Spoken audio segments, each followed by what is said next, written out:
आज आप सुनेंगे रविवार की व्रत कथा। रविवार की व्रत कथा सुनने से रवि देव भी प्रसन्न होते हैं। उन्हें प्रसन्न करने के लिए उनकी कथा सुनी जाती है, उनकी आराधना भी किया जाता है। तभी रवि देव खुश होकर आपको मनोकामना सारे पूरा कर देते हैं। रविवार की व्रत कथा। इस व्रत के देवता सूर्या महान तेजस्वी ओ बलि होने के कारण उनको प्रसन्न करने के लिए यह व्रत किया जाता है, ताकि उनके प्रसन्न होने पर व्रती को संसार के समस्त सुख प्राप्ति हो। रविवार के व्रत को करने से मनुष्य का मान सम्मान बढ़ता है, बुद्धि में तेज सीता आती है, मानसिक क्लेश दूर होकर मन शांति होता है और सुख की अनुभूति होती है। समस्त मनोकामना पूर्ण होती है, स्वस्थ और दीर्घ आयु मिलती है, कुष्ठ और अन्याय चमड़े रोग से छुटकारा मिलता है, सांसारिक कष्टों से मुक्ति मिलती है, पाप नष्ट होते हैं और घर में रिद्धि सिद्धि का वास रहता है।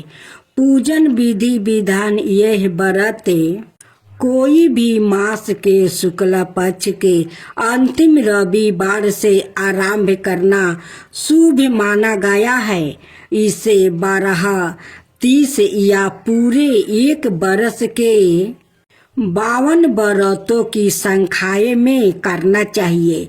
कुछ लोग इस व्रत को 5 वर्ष तक लगातार करते हैं और प्रत्येक वर्ष की समाप्ति पर 12 ब्राह्मण को भोजन कराते हैं। व्रती को प्रातः काल नित्य कर्मों से निवृत्त होकर 5, 10 बेलपत्र पानी में डालकर स्नान करना चाहिए।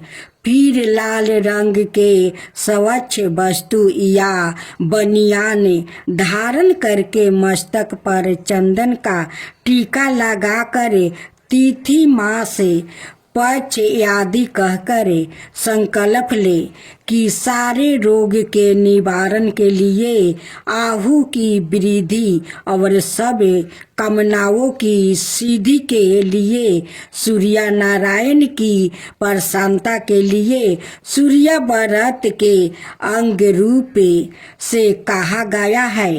श्री सूर्य देव का पूजन मैं करूँगा और गणपति के स्मरण के साथ साथ कलश आदि का पूजा करूँगा, क्योंकि इस दिन भगवान सूर्य का पूजन करने का विधान है और उनका वर्ण लाल है।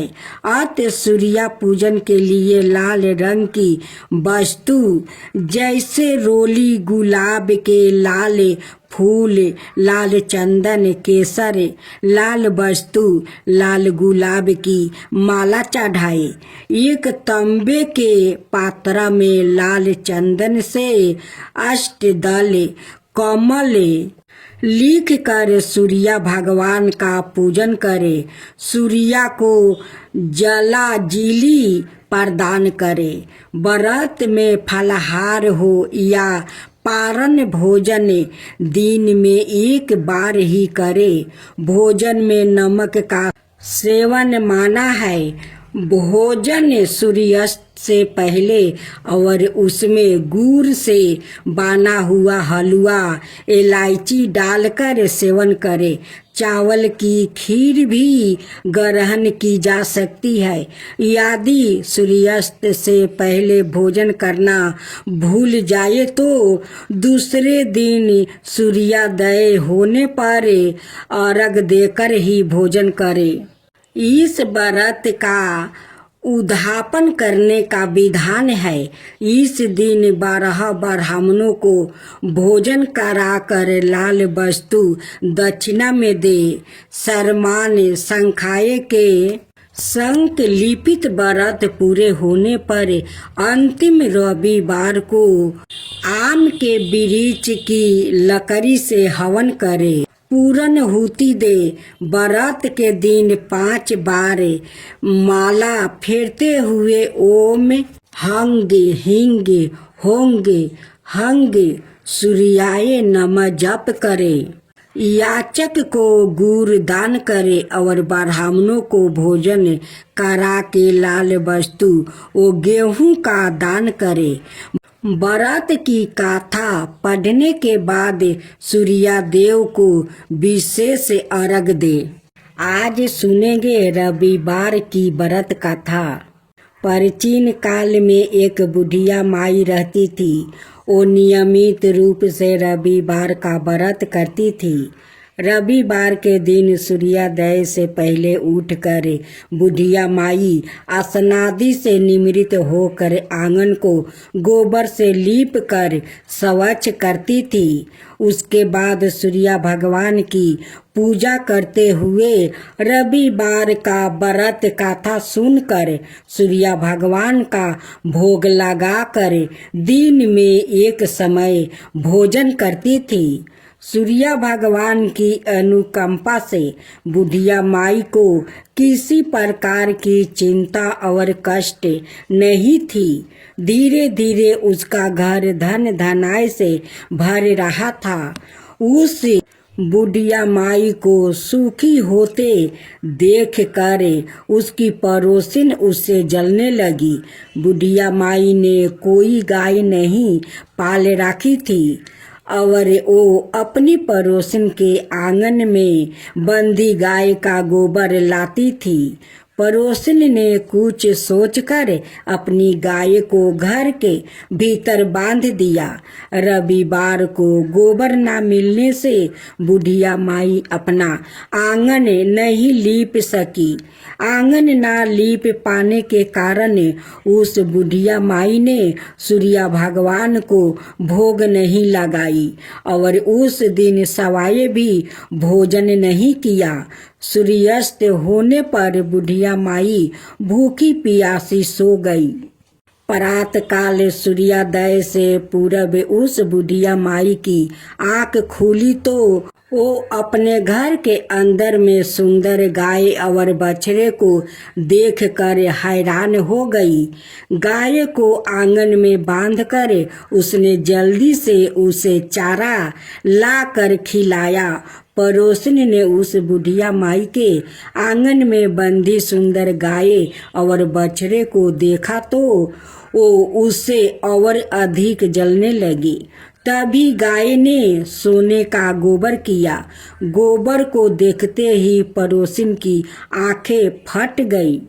पड़ोसिन ने उस बुढ़िया को आसपास ना पाकर तुरंत उस गोबर को उठाया और अपने घर ले गई और अपनी गाय का गोबर वहां रख आई।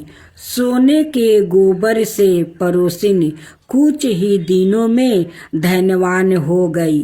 गाय प्रतिदिन सूर्योदय से पूर्व सोने का गोबर किया करती थी और बुढ़िया के उठने के पहले पड़ोसिन उस गोबर को उठा कर ले जाती थी। बहुत दिनों तक बुढ़िया माई को सोने के गोबर के बारे में कुछ पता नहीं चला। बुढ़िया माई पहले की तरह है हर रविवार को भगवान सूर्य देव को व्रत करती रही और कथा सुनती रही। लेकिन सूर्य भगवान को जब पड़ोसिन की चालाकी का पता चला तो उन्होंने तेज आंधी चलाई। आंधी का प्रकोप देखकर बुढ़िया ने गाय को घर के भीतर बांध दिया। सुबह उठकर बुढ़िया माई ने सोने का गोबर देखकर उसे बहुत आश्चर्य हुआ।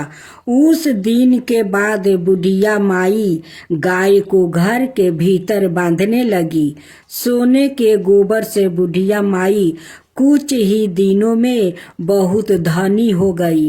उस बुढ़िया माई के धनी होने से पड़ोसिन बुरी तरह जल भून कर राख हो गई और उसने अपने पति को समझा बुझा कर उसे नगर के राजा के पास भेज दिया।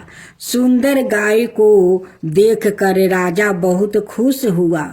सुबह जब राजा ने सोने का गोबर देखा तो उसके आश्चर्य का ठिकाना ना रहा।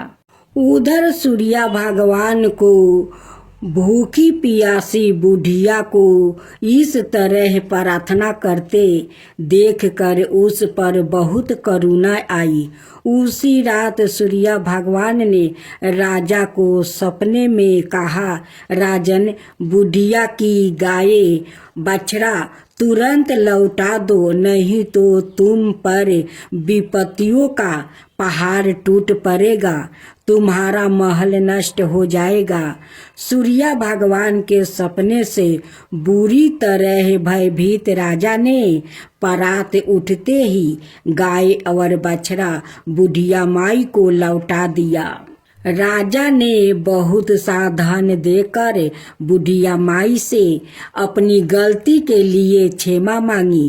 राजा ने पड़ोसिन और उसके पति को उनकी इस दुष्टता के लिए दंड दिया। फिर राजा ने पूरे राज्य में घोषणा करवाई कि सभी स्त्री पुरुष रविवार का व्रत किया करे। रविवार का व्रत करने से सभी लोगों के घर धन धनाए से भर गया। राज्य में चारों ओर खुशहाली छा गई। स्त्री पुरुष सुखी जीवन यापन करने लगा और सभी लोग के शारीरिक कष्ट भी दूर हो गया। हे सूर्यदेव, अगर आपका कथा कहते हुए मुझसे कोई भूल हुआ होगा तो क्षमा कर दीजिए।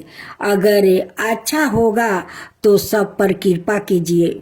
जो आपका कथा कहे, जो सुने, जो हुंकार भरे, उन सभी के ऊपर कृपा करना और उनकी साथ साथ मुझ पर भी कृपा करना।